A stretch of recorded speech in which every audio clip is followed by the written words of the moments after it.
Roman walls, 2,000 years old. They go, oh yeah. Am I thinking, is this to prove my identity? Does this make my passion? I go, no, I'm actually keeping my Indonesian friends happy. I'm giving them a tourist experience. And I'm explaining a little bit about British history. But do those walls mean anything? No. In fact, I would say all walled cities. Now, in Germany, for example, I would say a slightly different picture. Some of those walled cities, those people feel very strongly about those walls. So there can be differences, even though Germanic culture and British culture is not so far away. But we think very differently about walls. Did the walls in La Seine cease to be militarily or defensively useful? Did they stop being useful? After all, we find, for example, in Indonesia, quite early, the arrival of gunpowder and cannons coming in from Turkey, from the Ottoman Empire. Indonesians start to acquire cannons. Now, if you look at the Chinese urban war, you get yourself a cannon, you just blow it down. So why would they keep the walls when it's absolutely defense-wise? Even cannons from not long ago, they would knock down a wall. So you could say a lot of walls in Britain are not defensive because they stop fighting in castles. But all the movies, of course, that's what makes Britain fun, because we have lots of exciting movies, all set in castles, and it's all terribly romantic. But it's got very little to do with actually real military strategy. So I will also ask the question, what do people think of the walls today? Do they have a notion that they're defensive? Or are they cultural boundaries? This might be, so I'm just asking lots of questions because I think that in your dissertation, I think it could end up being very rich. And I think NASEM is a great place to do a research topic. And I think if you engage with that very interesting literature and start asking some of these other questions, I think you come up with something very, very significant, which could be regarded as a contribution, and it's the kind of thing, again, which would get published in an international journal. Because as I say, if this is another paper on identity and walls, they might say, you know, we've done that. Did that back in the 1990s, you know. Sorry, that's the way thinking often evolved. So identity we've done. So we moved on to something else. So the thing, of course, is to challenge the notion of a wall. And I would, as you possibly can, try and explore, if you can, what are the names given to walls? What do the Chinese call a wall? Now, if you go to Indonesian islands, they often refer to benteng this and benteng that. There's nothing there, okay? Because there once was, but it's no longer there. But it grows. It's a benteng, you know?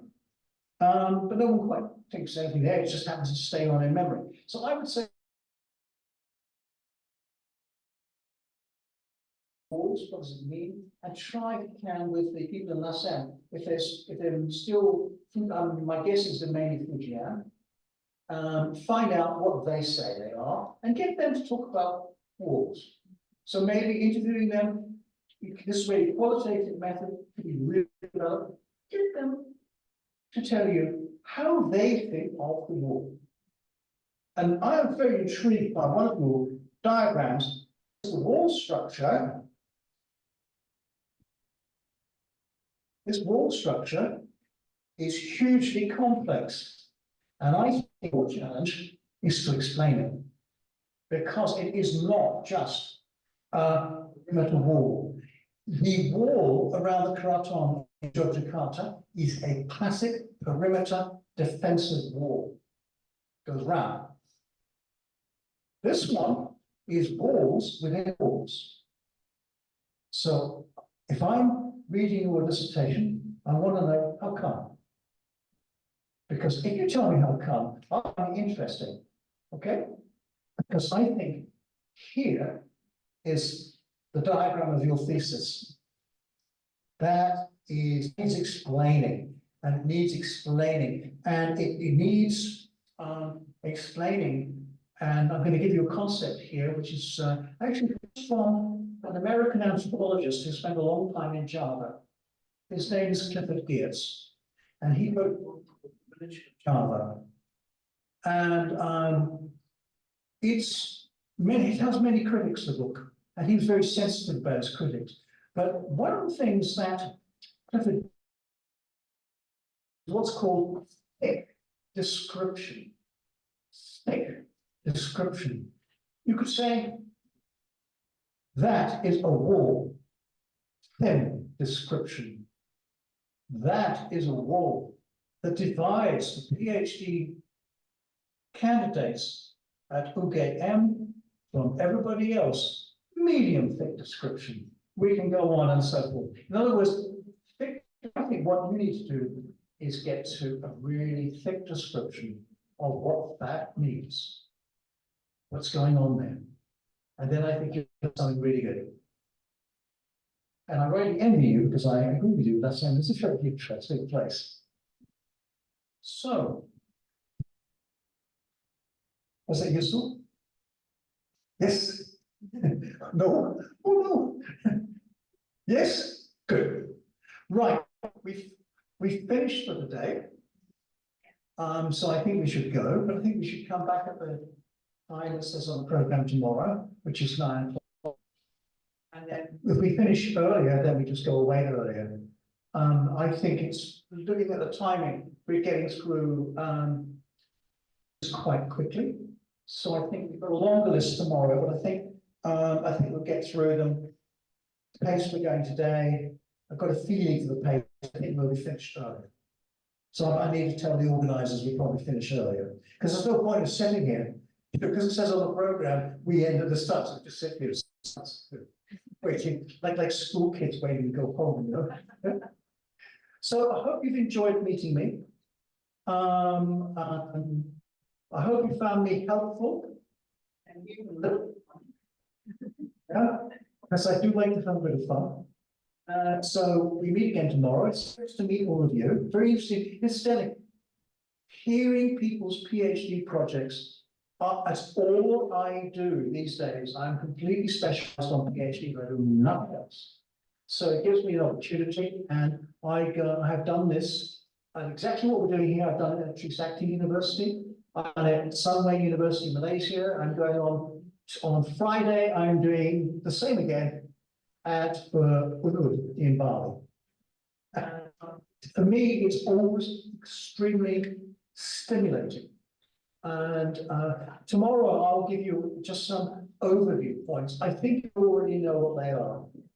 And then so I'll give you individual feedback and then give you an overview point. And maybe even recommend that the doctoral supervision should maybe be encouraging students, because of, I think there's a link between strategies for publishing in international journals and what you're doing right now. And I think maybe this linkage ought to be made clearer at UGM and to help you. I'm not criticizing UGM. My university in the UK is exactly the same. I never really think about it, but because I am only doing PhD supervision and publishing myself, I have a chance to think about it. Whereas everybody else is doing administration, teaching undergraduates, stopping students from crying, stopping students from feeling unhappy, everything that goes with it. Well, I'm concentrated on your level, where I'm not worried about those things, So anyway, it's lovely meeting you. I suggest we go home. I know where I'm going. I'm going shopping because I've been shopping on your behalf. I went here and I went to Jalan Malibu and I bought myself a new shirt for the day. And so tomorrow, if I don't find another new shirt, you're gonna have to accept me wearing a shirt from Malaysia. And it's very nice. But if I cannot find another nice shirt like this on Jalan Malibu Road this afternoon, it's Malaysia shirt. because what happened was I had lots and lots of batik shirts, and I'd given them away because actually people, because I live by the sea, people can't buy batik shirts in southern England. They can't buy them, no. But they know about them. They know that I have big piles of them, so I give them away to everybody. So I get urgent shopping, but don't be surprised if I turn up with a very nice Penang, Malaysia batik, and I hope you won't hate me. Huh? Okay, lovely to meet you, and have a lovely afternoon.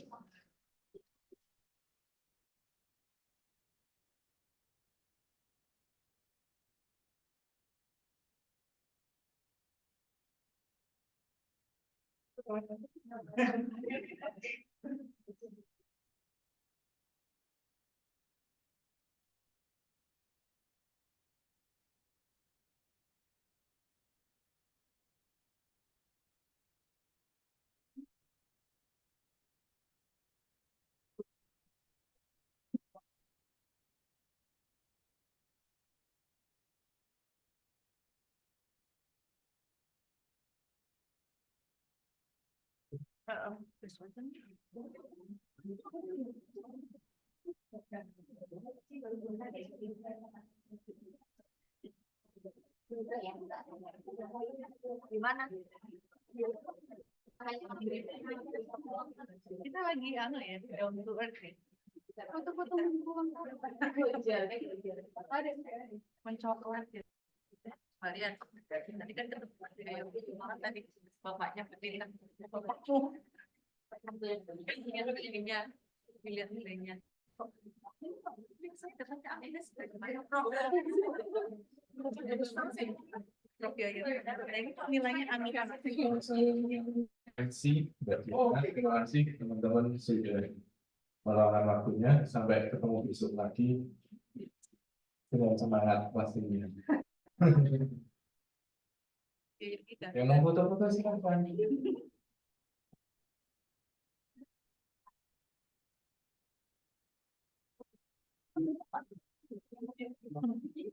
Terngiang-ngiang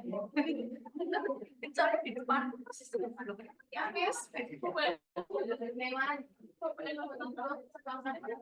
kita tanya gini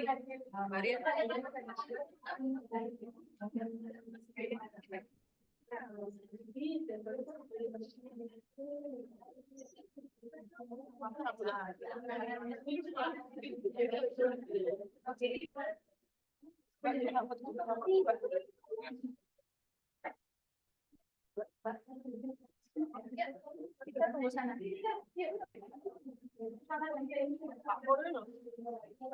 Pak Mur, jangan kabur dulu. Hujan banget ini.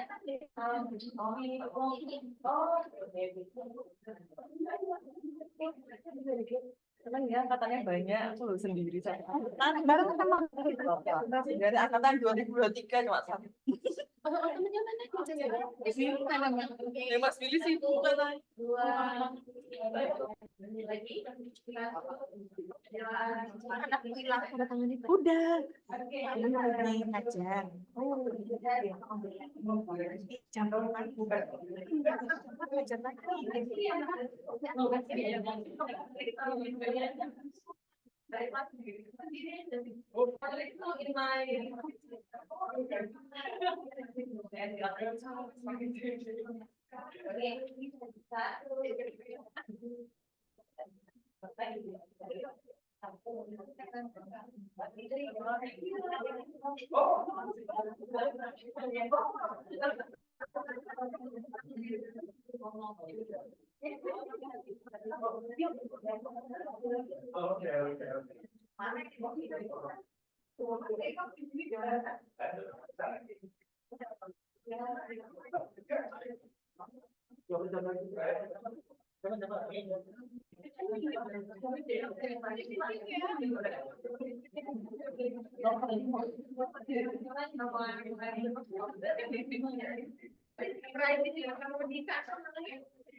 Kita membawa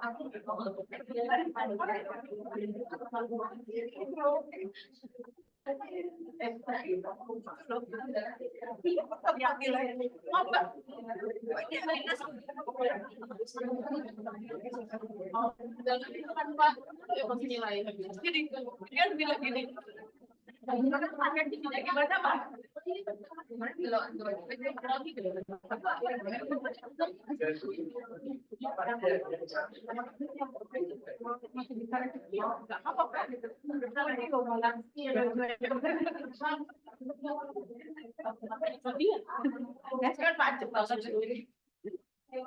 Sudah juga ada masuk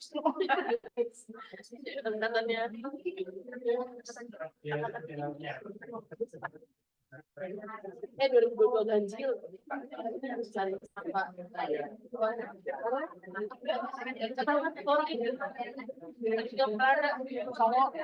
yang pasti agak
This is about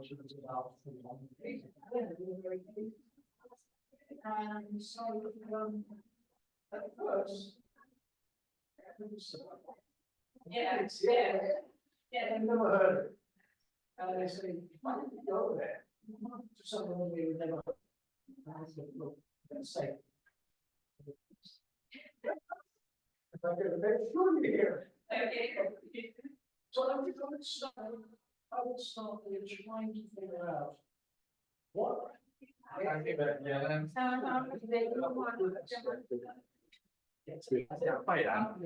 Where there's space for you to do some measurements. I would start getting worried. Okay. Here's what I'm comfortable with this. To be involved, see about that, you do get something out of the conscious of the issue.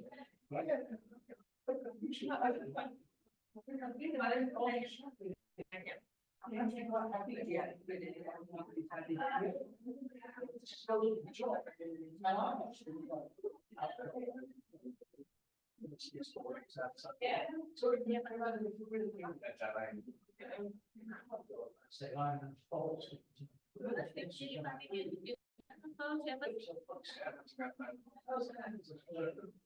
So,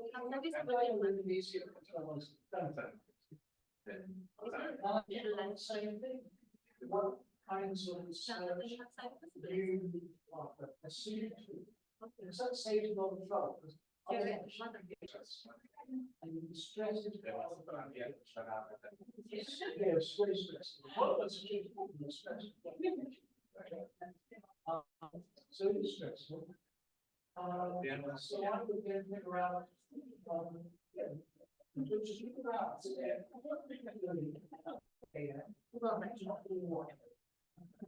Or